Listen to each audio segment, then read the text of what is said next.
বাংলাদেশ সম্মানিত সংসদ সদস্য প্রার্থী জনাব আলহাজ অধ্যক্ষ নূরবক্ত মিয়া। হয়তো কুড়িগ্রামে আপনারা পাশ করতে পারবেন না, ওখানে জামাতের কাজ 70-80% এক সাইডিয়ে, ওখানে আপনারা পারবেন না। বলে না ভাই, আমার 2 দিতে হবে। এটা আলিয়া মাদ্রাসার প্রিন্সিপাল আছে, আমার বিশাল ইজতেমা হয়, হাত পাকার চেয়ারম্যান আমার সাথে যে বাতন ভাই এসছে 5 গাছের চেয়ারম্যান, আওয়ামী লীগের আমলে উনি হয়ে গেছে। তো বলছে যে না, ওটা এনসিপিক দিয়ে দিছি। বলে এনসিপিক কিভাবে দেন? আমার আসন আমাকে কি বলবেন না? বলে না, এটা আন্তর্জাতিক বিষয়, এটা নিয়ে আপনাদের এত কথা বলা যাবে না, ওদের 30টা থাকবে।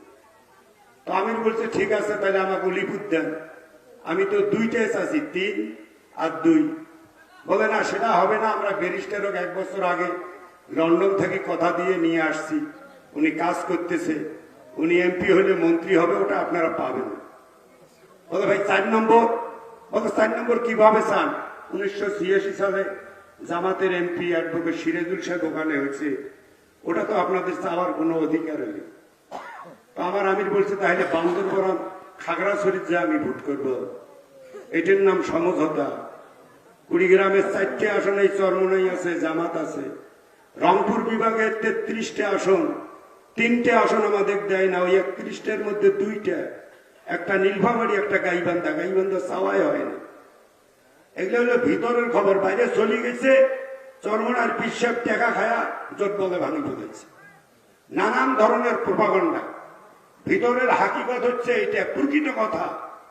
আমিরের মুখ থেকে সকরণে শুনেছি, উনি যখন কথা বলছেন তখন সচক্ষে তাকে দেখেছি, আমাদের ডাকছিলেন। সে কারণে এখন আমরা যুদ্ধে হয়ে গেছি।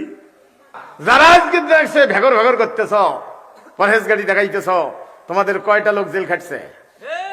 হ্যাঁ, কয়টা লোক বাড়ি ছিল না? কয়টা যুবক মারা গেছে? হ্যাঁ, আমি বেশি কিছু বলতেছি না, হয় বোঝেন না হয় না বোঝেন, বুঝছেন না? কারো বিরুদ্ধে কব না।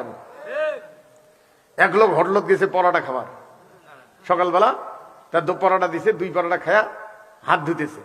আর একটা লোক আসছে, সেকেন্ড লোকটা পরোটা দিয়ে মেসিয়ার ডাইল আনি দিছে, কিন্তু ডাইল আনবে যা দেখে কখন যেন ডাইলের গামলা চিকে পড়ি শহীদ আছে। এখন তো চিকেও শহীদ হয়। হ্যাঁ, গাঞ্জা খেতে খেতে পাশার চামড়া ভিতরে গেছে, গাঞ্জা খেয়ে এক টান দিয়ে টড়া নাকি বসছে, আর ওইটা বলে শহীদ বলে হয়েছে। নাই শহীদ?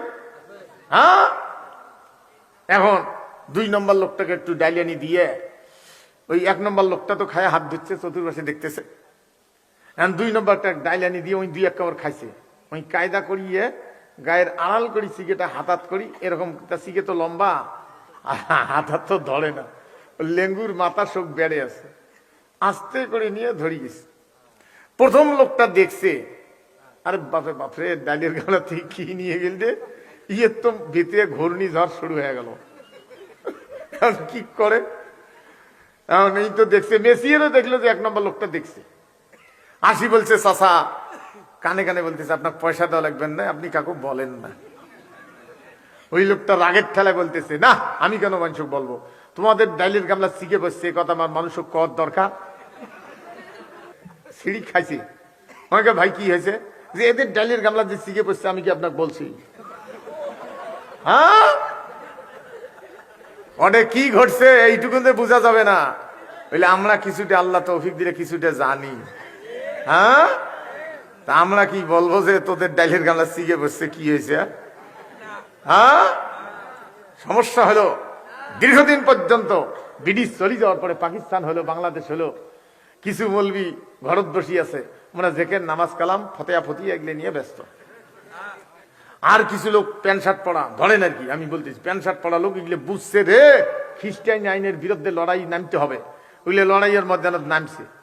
নামিয়ে মৌলবি এখন ওদের বিরুদ্ধে কি করে, ওরা তো নামছে, মৌলবি তো ঘরত বসিয়েছে। মানুষকে হুজুর প্যান্ট শার্ট পরা লোক নামিল, আপনি কেন বসিয়েছেন ঘরত, জেকের করতেছেন, নামাজ পড়তেছেন? লজ্জার ঠেলায় নামছে, কিন্তু মৌলবি নামি দেহে ওদের দলত লোক কম, সবগুলো প্যান্ট শার্ট পরার পাশে চলে গেছে। এখন মৌলবি এখন বুদ্ধি না পেয়ে মৌলবি ফতোয়া দিতেছে, বলে ওটা ইসলামী দলে নয়। তুই পরে না আমি আগত যাবার চাই না, যাবার পাশ দিয়ে করে ইসলামী দল নয়। ইসলামী দল কায় আল্লাহর দরবারে সেটা পরীক্ষা হয়ে গেল, আল্লাহ দিলে। হ্যাঁ, ঘরত বসি দিয়ে ফতেয়া ফুটিয়ে খায়া, মানুষের হাদিয়ে খায়া, তোর ভুড়ি হয়েছে মোটা, পাশা হয়েছে মোটা, নড়বের পাইস না তুই।